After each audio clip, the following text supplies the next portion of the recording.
This is our first lecture on the video mode, and we will be talking on structuralism. First, let me recapitulate what has already been done in the university website in form of study materials, as well as the TCS ION platform on structuralism.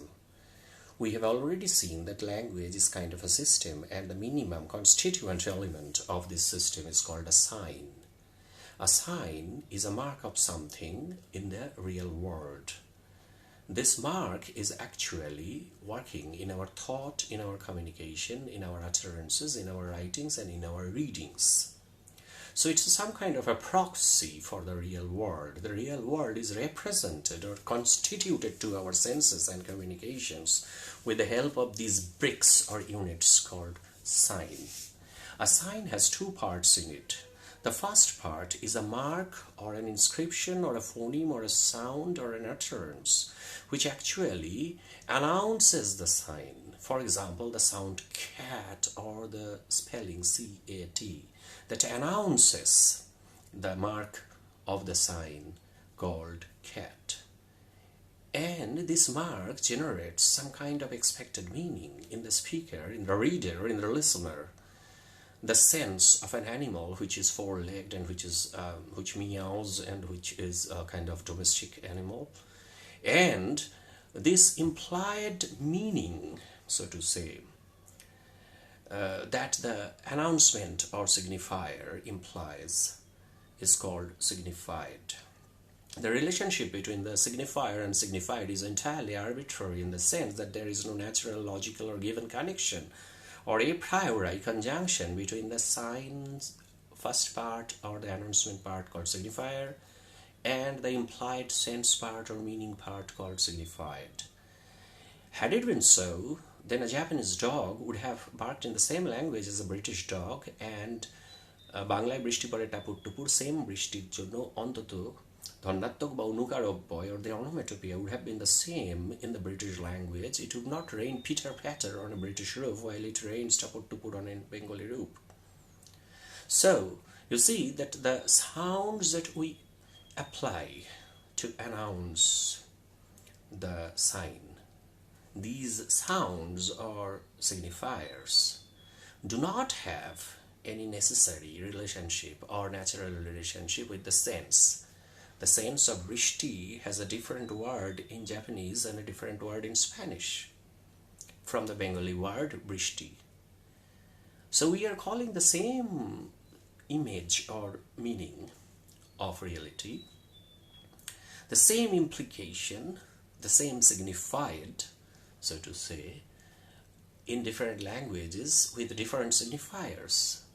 Had there been a natural relationship, then the signifier and the signified would have been fixed in every language. For a single reality, we wouldn't have different signifiers in different languages. So that's a proof that the relationship is entirely arbitrary in the sense that it is man-made. However, arbitrary does not mean anarchic, because if it is arbitrary in the absolute sense, then the utterer would mean something with a sound and the listener would understand a completely different thing, and communication would be impossible. So that communication can take place, these arbitrary relationships between the signifier and the signified are anchored in a very solid way. They are anchored in a system of rules which operate in the abstract for every language. For example, Bangla. It has some rules where the subject will be placed, where the object will be placed, what will be the position of the verb, what is singular, what is plural, and there are so many rules which govern the use of Bengali for every speaker, not in any particular utterance, but in general as an abstract highest common factor.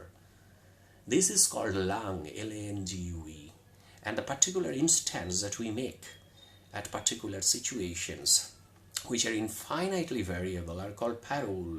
So রবীন্দ্রনাথের বাংলা, রিক্সা চালকের বাংলা দুটোই বাংলা, কিন্তু একটা lung আর বাংলাটা হচ্ছে lung, আর রবীন্দ্রনাথের বাংলা এবং রিক্সা চালকের বাংলা, আমার বাবার সাথে আমি যে বাংলায় কথা বলি, বন্ধুদের সাথে যে বাংলায় কথা বলি, তার ডিফারেন্স, এগুলো সব হচ্ছে instances of parole, which are concrete uses of languages. So the term langue denotes some kind of abstract structure which is durable, which stays, which does not change from time to time, which is constant, and which is just there beneath the actual concrete usages of language. The actual concrete usages of language by actual speakers in actual real life, they are called paroles. They are instances of concrete and particular. These particulars must have a general backbone beneath them, and that abstract system is called langue. And it is not just of language, but of any system we can conceive that there are actual instances of activation, and the structure must also have something which is durable, something which is abstract, and something which governs but is never an instance of what it governs. So in every structure we can actually conceptualize that there is a point of concrete structural activation of that structure, and that would be called parole. So stream of consciousness is some kind of langue in psychological novel.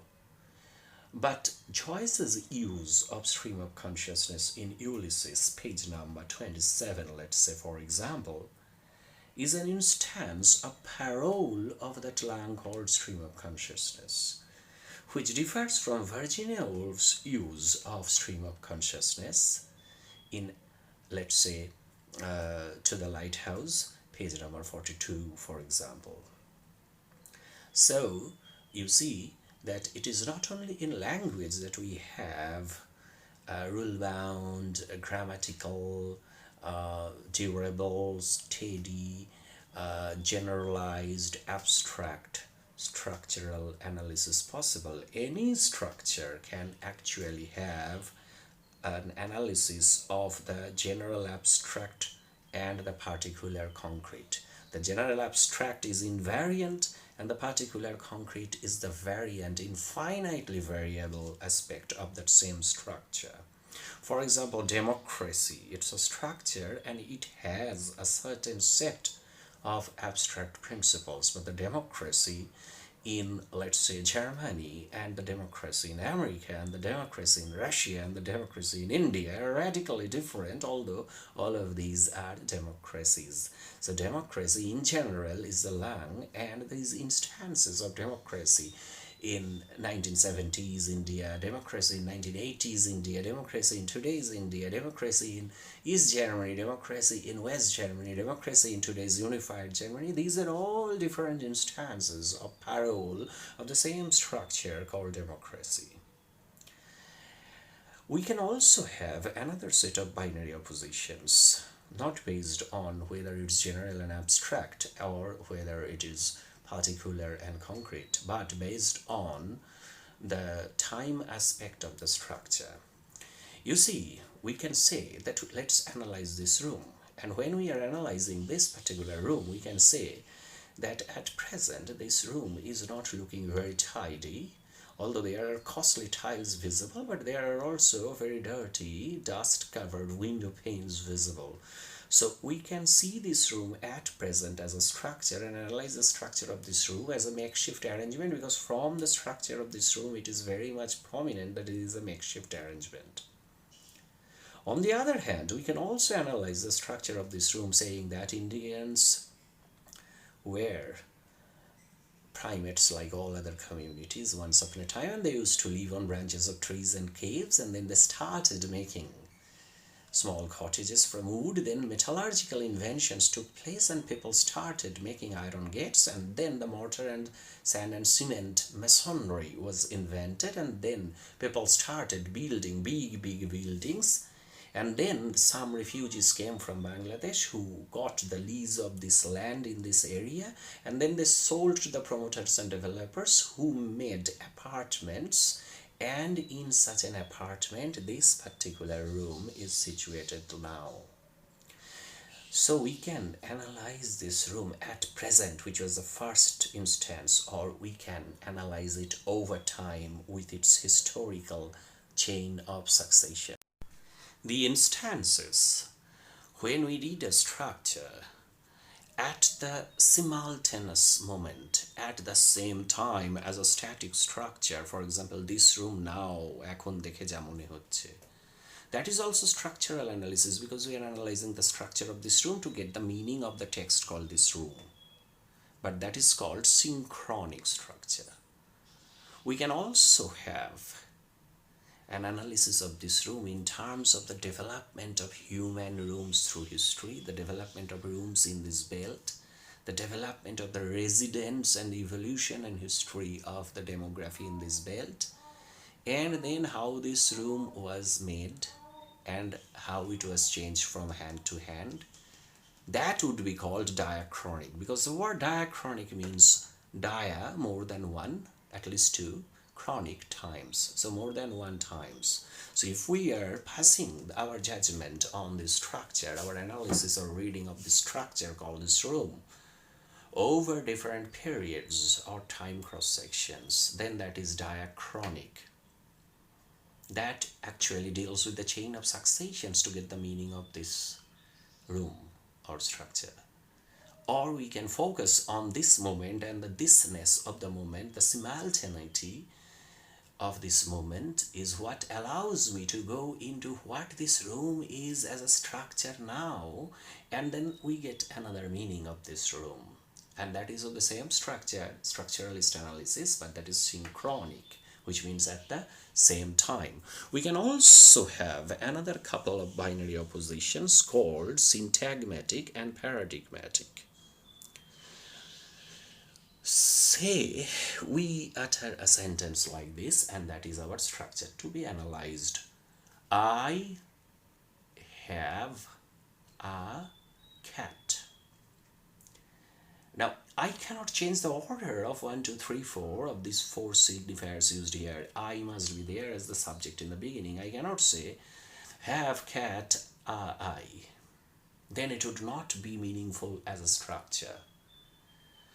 So the axis, or let's say the linear dimension of arrangement or combination, which signifier will be placed in the position of the subject and in what position in the sequence of the signifiers in a sentence, etc.